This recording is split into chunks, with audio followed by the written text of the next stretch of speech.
नमस्कार, मैं हूं शम्स ताहिर खान और आप देख रहे हैं वारदात। क्रिकेट के देश हिंदुस्तान में अगर कुश्ती और पहलवानों को किसी ने शोहरत बख्शी तो वो सुशील कुमार है। ओलंपिक में 2 पदक जीतने वाला सुशील कुमार न मालूम कितने ही नौजवानों के लिए हीरो था। न जाने कितने ही नौजवान अखाड़े में सिर्फ सुशील कुमार की वजह से पहुंचे। कुश्ती पर दंगल और सुल्तान जैसी फिल्में भी अगर बनी तो शायद वजह सुशील कुमार ही था। लेकिन देश का ये हीरो फिलहाल भगोड़ा है, क्योंकि दिल्ली पुलिस ने सुशील कुमार को भगोड़ा करार देते हुए उसकी खबर देने वालों को 1 लाख रुपए का इनाम देने का ऐलान किया है। अब सुशील कुमार पर इल्जाम यह है कि उसने 23 साल के एक पहलवान का कत्ल किया है। क्या है ये पूरी कहानी, आज आइए आपको वारदात में बताता हूं। वक्त का पहिया ऐसा घूमा कि ये सारी की सारी उपलब्धियां धरी रह गईं, या यूं कहिए कि कामयाबी की चकाचौंध में की गई सिर्फ एक गलती से शोहरत का तिलस्म कुछ ऐसा टूटा कि सालों की इज्जत एक ही झटके में मटिया मेट हो गई। और बंदे की तलाश में अब दिल्ली पुलिस न सिर्फ गैर जमानती वारंट लेकर देश का कोना कोना छान रही है, बल्कि गिरफ्तारी से नाकाम रहने के बाद पुलिस ने जिसके नाम 1 लाख रुपए का इनाम भी रख दिया है। यानी जो शख्स कल तक सिर्फ दिल्ली का ही नहीं बल्कि पूरे देश और दुनिया का हीरो था, देश के नौजवान जिसके नक्शे कदम पर चलने का ख्वाब देखते थे, वो देखते ही देखते पुलिस और कानून की नजर में एक मुल्जिम बन गया। और मुल्जिम भी ऐसा वैसा नहीं बल्कि अपहरण और कत्ल जैसे संगीन जुर्म का। जी हां, ये कहानी बेशक किसी फिल्म की तरह हो, लेकिन देश के सबसे कामयाब और सबसे नामचीन पहलवान सुशील कुमार की जिंदगी का यही सच है।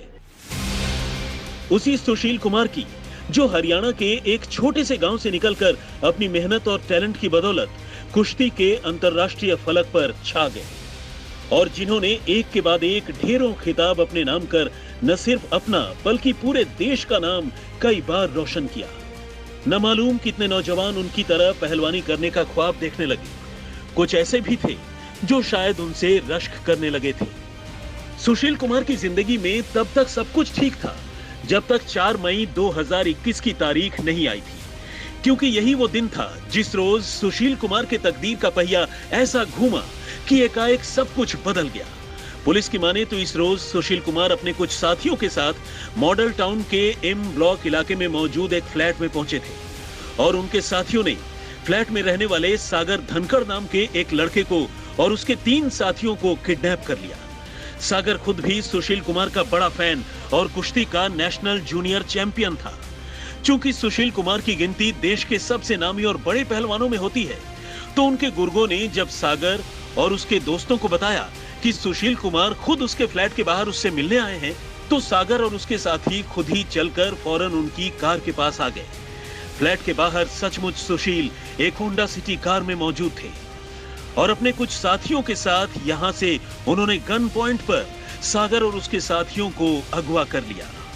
वारदात से करीब 15 दिन पहले सागर धनखड़ मॉडल टाउन 3 के इस मकान के टॉप फ्लोर पे रहने के लिए आया था।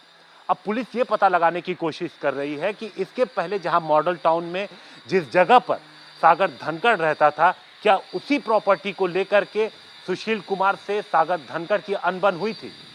सुशील कुमार 5 मई से लापता है। इस दौरान उसके उत्तराखंड, उत्तर प्रदेश, हरियाणा और दिल्ली में होने के सुराग मिले, लिहाजा दिल्ली पुलिस की कई टीमें उसे लगातार तलाश रही हैं। हालांकि इस दौरान सुशील कुमार ने अग्रिम जमानत के लिए अदालत में याचिका भी लगाई, लेकिन अदालत ने अग्रिम जमानत देने से मना कर दिया।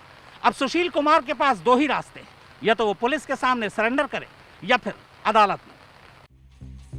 अब सवाल यह है कि ऐसे में कत्ल के इनामी मुल्जिम सुशील कुमार के पास फिलहाल कौन कौन से रास्ते यानी कानूनी विकल्प हैं?